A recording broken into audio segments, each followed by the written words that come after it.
Someone I cherish more than my life is pregnant. I'm divorcing you. I won't accept a refusal, so pack your bags and leave. That's what my husband, who had casually gone on a trip and returned home, told me while I was overwhelmed with caring for my bedridden mother-in-law at her house. I wondered what he intended to do with his bedridden mother since he had never once helped with her care. When I asked, he said, "Isn't it obvious? You're used to it, so you should just keep taking care of her. It won't cost anything for care, and it's a great idea, right?" While I was exhausted from caring for my mother-in-law, my husband was having an affair with a younger woman and even got her pregnant. My anger reached its peak, and then came disbelief. My husband really knows nothing about running a household. You really don't know anything, do you? Me taking care of your mother? Are you serious? That's impossible for me. Because your mother is. He was shocked and deeply disappointed by the truth that followed. I met my husband during the prime time for marriage and we got married. It wasn't like we were thinking about marriage from the start, but as the conversation turned towards marriage, I started considering marrying him. When we visited his parents, I felt a dislike for his mother due to her cold attitude towards me. Since then, my relationship with my mother-in-law has been rather poor. However, there were no typical mother-in-law and daughter-in-law battles since I was consciously keeping my distance, due to her always emitting a "stay away from me" aura. Before meeting her, my husband told me she was a very cool person. She was a strong woman who had raised 2 children on her own, but in reality, her attitude was distinctly cold towards me. Thus, my relationship with my mother-in-law didn't develop over time. She didn't particularly say or do anything unpleasant to me. However, the unapproachable atmosphere remained. After my only daughter got into her desired university, I felt a sense of accomplishment as a mother. I thought my daughter would commute from home, but she wanted to be independent and move out for university. I was a bit sad, but I respected her wishes and allowed her to live alone. After she left, I felt a sense of loss as if my role as a mother was over, but until then, I had prioritized parenting over spending time with my husband. Now, I thought it was time to focus on our relationship, just when my mother-in-law had an accident. She fell and broke a bone and needed care for a while. My husband asked me to move in with his parents to help. Actually, I had been working full-time until I found out I was pregnant with my daughter. But, not wanting my child to feel lonely, I quit my job after giving birth. Once she started school, I began working part-time, then skillfully moved back into full-time employment. However, my husband wanted me to quit my job to take care of his mother. Honestly, I didn't get along well with her, but she had always been kind to my daughter and helped her a lot. She even came to her school events, so I felt grateful. So, I reluctantly agreed to his suggestion as a way of repaying her, thinking it was one option. But once I started living with my in-laws and caring for my mother-in-law, it was much harder than I imagined. Since she was mostly bedridden, dealing with her excretion was especially difficult. I had to do it because my husband, her son, probably wouldn't want to see it. And even though a caregiver came once a week, it seemed too infrequent for taking a shower. At first, my husband was very cooperative, wanting to repay his mother for raising him, but the heavy labor was far beyond his expectations, and he escaped to his busy work, leaving me to handle everything alone. I ended up taking care of her by myself and even hurt my back while helping her transfer to her wheelchair. But my husband, busy with work, didn't offer to help. I also had to accompany her to doctor's appointments. Our car wasn't equipped for a wheelchair, so helping her get in and out added to my back and knee pain. If only she had said a word of thanks, but her cold remarks didn't change even after I was the only one taking care of her. I felt lost about whether I could continue like this. When it was decided that my husband and I would move in with his parents to take care of his mother, his sister, Susan, said she would help occasionally. But in reality, she just offered words of encouragement like "keep it up," without actually helping. My sister-in-law, Susan, is married and lives a bit away from our in-laws' house. I understand that she can't come often, but when she does visit, she starts criticizing the way I care for our mother-in-law. "Hey, you shouldn't do that, it's pitiful for mom. Try to be more empathetic towards her." She complained that the meals I prepared were not to our mother-in-law's liking, or that the care bed should be placed in a sunnier spot. When setting up the care bed, I had considered our mother-in-law's preferences. I didn't want to be lectured by Susan, who wasn't even there at the time. When I mentioned this to my husband, he surprisingly sided with Susan. Actually, I've been thinking the same. You should listen more to what Mom wants. Take better care of her. Feeling isolated by my husband's unexpected stance, I realized I had no one on my side and no one to help me in this situation. I couldn't rely on community support because I couldn't leave my mother-in-law alone. I felt helpless in this situation. Gradually, my husband started coming home later. At first, when we started living together, he said he was busy at work, but I thought he was just avoiding helping with the care. Recently, however, he started talking about business trips. Something unheard of in his department. I began to feel suspicious about his behavior. Then one day, he left his smartphone on the living room table and went to take a shower. He usually keeps it in his room, so why leave it out today? Could he be so busy that he forgot? As I thought this and approached, I saw the screen was still on. Despite feeling I shouldn't look, my curiosity got the better of me. The screen showed a reservation for a luxury hotel for 4 people. My mind raced. Maybe it's a family trip with my mother-in-law? Despite everything, I thought, maybe he's still considering us. I apologized to my husband for accidentally seeing his phone and broached the topic of the trip. Huh? Why would I go on a trip with you? Did you think you were included in those 4 people? He mocked me with a sarcastic laugh. When I asked who he was going with, he dodged the question and never gave a straight answer. 2 weeks later, without considering my feelings, he left for the trip.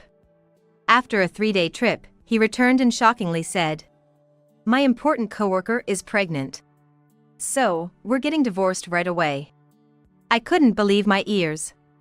Why was he demanding a divorce just after returning from a trip? I couldn't understand at all. Pregnant? Are you cheating with your coworker? I don't need to explain everything. Just silently agree to the divorce. Despite my persistent questioning, he refused to explain, saying I didn't need to know and that I should just obey because he's been providing for me. I depended on his income because he asked me to quit my job to care for his mother. If we had cooperated as a couple, there would have been no need to rely solely on his income.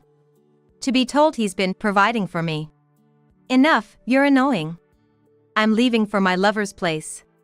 Contact me when you're ready to divorce, all right? He left my in-laws' house as if escaping my questioning. Seemingly light-footed, as if he had anticipated this outcome. A few days later, I went to the bank after accompanying my mother-in-law to her doctor's appointment to withdraw living expenses. It seemed my husband had no intention of supporting us anymore, as the entire amount of his salary had already been withdrawn. It looked like he thought this would make me agree to the divorce faster. A month later, I contacted my husband to agree to the divorce and asked him to come to my in-laws' house with his lover. On the appointed day, surprisingly, Susan also showed up uninvited. She seemed very close to my husband's mistress and appeared to accept their relationship. When I told my husband I agreed to the divorce, he and his mistress hugged each other in joy. Sorry to ruin the moment, but there's still more to discuss. What about your mother? You can take care of her, can't you? You've got lots of experience with caregiving. It's only natural for the experienced one to do it, right? That's impossible. Your mother is going to a facility. She'll receive professional care, and I'd just be in the way as an amateur, wouldn't I? Then, Susan, who had been silent until now, suddenly interrupted the conversation between my husband and me. You're sending Mom to a care facility? How could you be so cruel? That's right. It's obvious that staying in her familiar home is best. My husband added, his joy from earlier turning into rage as if he himself was plummeting into misery. He unleashed a tirade of accusations, calling me cold-hearted and merciless. Then, our mother-in-law appeared. I'm the one who decided to go to the facility. What? Mom? Why are you standing? My husband and Susan were genuinely shocked to see her, who had been bedridden and wheelchair-bound, standing and walking on her own. They were also surprised to see that my mother-in-law and I had developed a good relationship. In fact, our relationship had been strained and bad at the beginning of our lives together. There were times when my mother-in-law lashed out at me because she couldn't move freely, but things changed after a certain point when we opened up and reconciled. The turning point was her apology. As I silently cleaned up after an accident she had, she apologized for making me do such things. This led to her apologizing for her aloof attitude towards me since we first met. My mother-in-law had divorced due to issues with her previous daughter-in-law. She had always tried not to do the same things to me that she disliked, but the more she thought about it, the less she knew how to act, which led to her keeping her distance.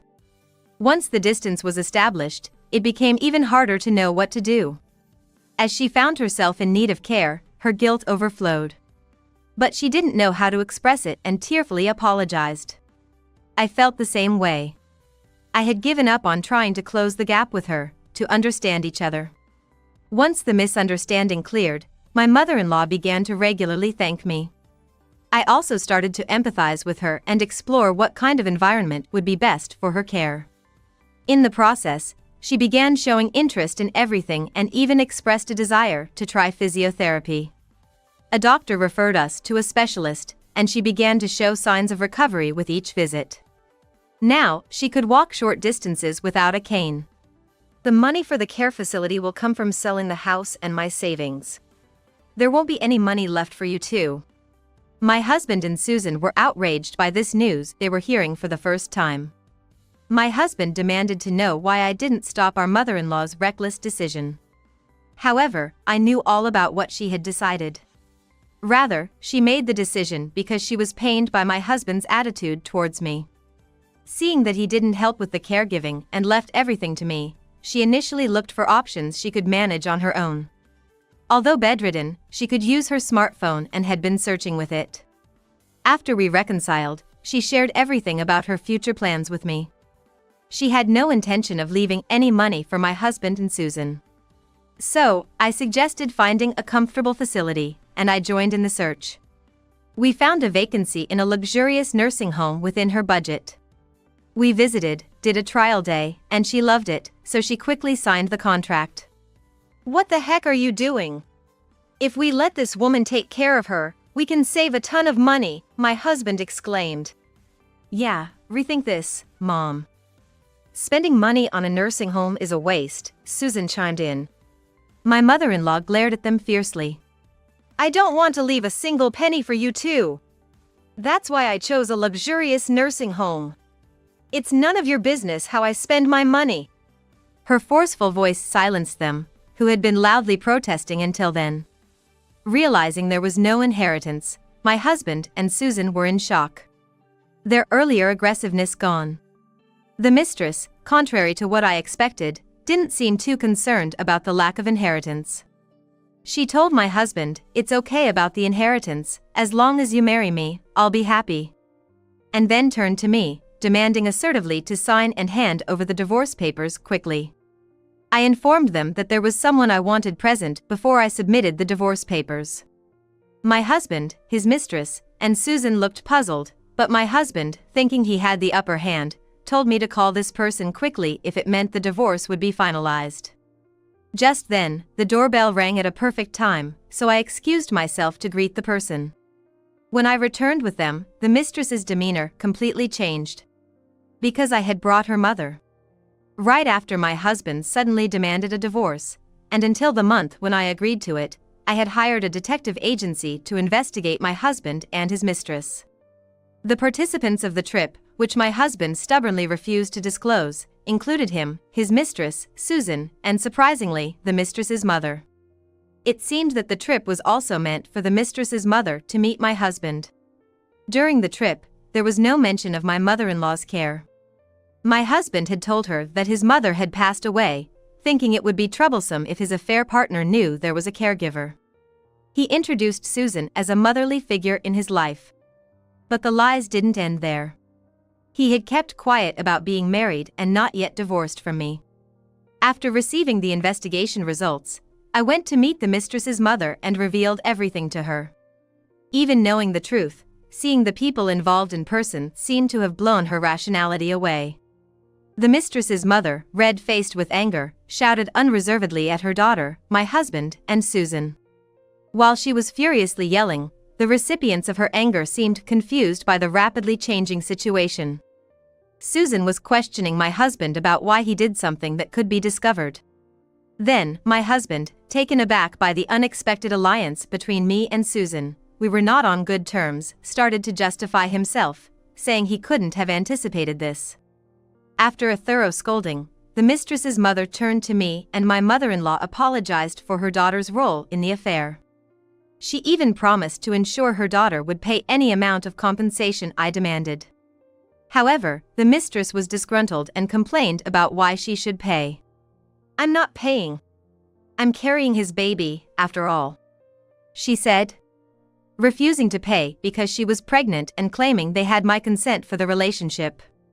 I never acknowledged their relationship. I was just fed up with my selfish husband and wanted nothing more to do with him.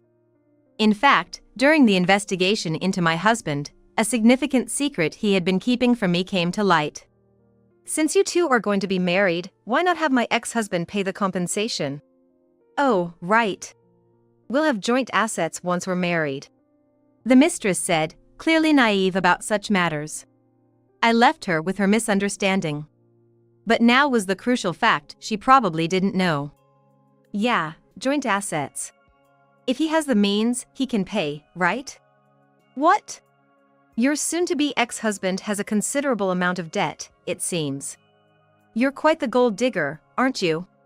What did you make him borrow money for?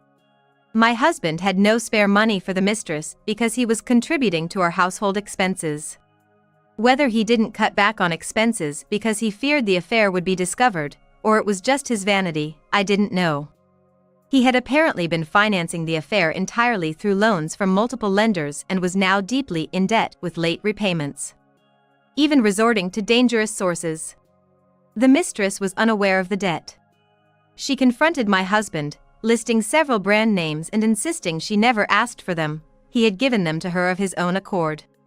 She blamed him for his self-indulgence and for dragging her into it. My husband had always been a bit of a show-off, often choosing things beyond his means, which had led to several arguments. The mistress, though quick to blame my husband, was no match for her own mother. After being scolded by her mother for enough already, she shrank back, surprised and silenced. The mistress's mother, after bowing deeply to me and my mother-in-law, forcefully dragged her daughter away and left. Outside, the mistress was still claiming she was right, but her mother wouldn't listen and pushed her into the car, driving off. A strange silence settled over the house. Left behind were me and my mother-in-law, and my husband and Susan, who looked incredibly uncomfortable and kept their heads down. My mother-in-law broke the silence with a sarcastic tone. So, I'm supposedly dead now. Her remark was dripping with irony. My husband and Susan desperately tried to make excuses. They claimed it just ended up that way and they never intended to say she was dead, or that the mistress had misunderstood it on her own. However, their excuses were quite feeble and didn't convince my mother-in-law. I thought I raised you to live honestly. How did you end up like this? Personally, I believe while living under their parents' roof, it's the parents' responsibility, but once they leave home, especially after getting married and having their own families, their character formation is up to them. My mother-in-law had no reason to feel responsible. My husband simply wanted an easy life, and his avoidance of problems led to this, and Susan was no better. They jumped to conclusions about inheriting soon since my mother-in-law became dependent on care. My house is no longer your home. Get out now. And don't you ever show your pathetic faces to me again. My husband and Susan tried to resist several times, but when my mother-in-law made a motion to throw a nearby vase, they fled. Later, I handed the completed divorce papers to my husband and demanded alimony. But, rejected by the mistress for being a debtor, he was abandoned. The mistress fiercely resisted, saying she hated struggling with money. She tried to sweet-talk her way out of it, but even her mother sternly told her not to contact me. Due to these events, my husband's attitude changed drastically. He started dragging his feet on the divorce and suggested we try again. He sent me cringeworthy, poetic-like messages every day. It felt more like harassment, so I ignored them, and he turned to our daughter for sympathy. However, she knew everything that happened during the month he was gone. She had even come to help with my mother-in-law's care during her university break. What are you talking about now? I don't want a father who runs from responsibilities, and cheating, that's just disgusting. Don't contact me again. Goodbye, creepy uncle.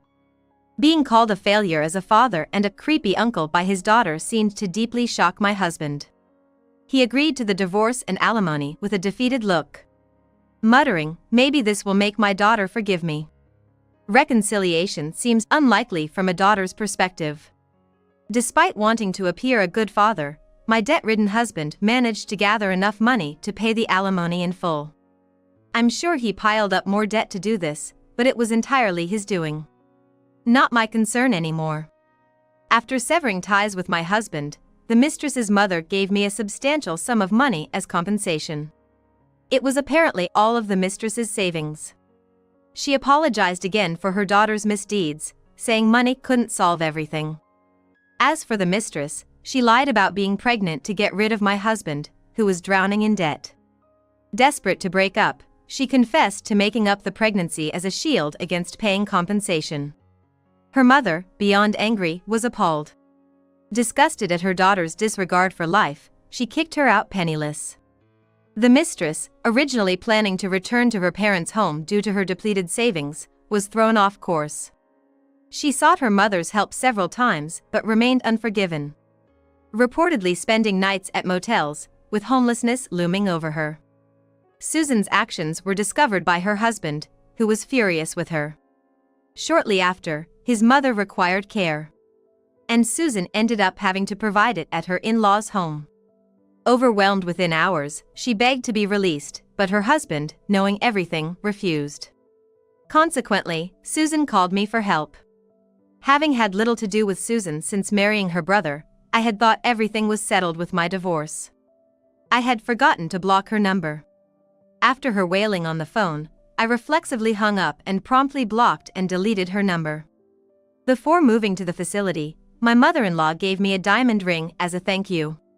She said I could sell it if I wanted, as it was the only thing she had left.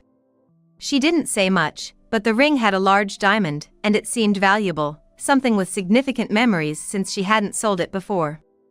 I could have refused, but I accepted it, feeling like she wanted me to have it. She told me to forget about her and start a new life. But I promised to keep visiting her. Not as a daughter-in-law, but as a friend. This made her smile warmly. She looked forward to it and entered the facility. Whenever I visit her at the facility, she introduces me as my daughter has come to visit. It warms my heart to be thought of as her daughter, and I've naturally started responding with "My mother is in your care." Seeing her more vibrant and lively than she ever was at her own home, I can't help but wish for her continued health and longevity.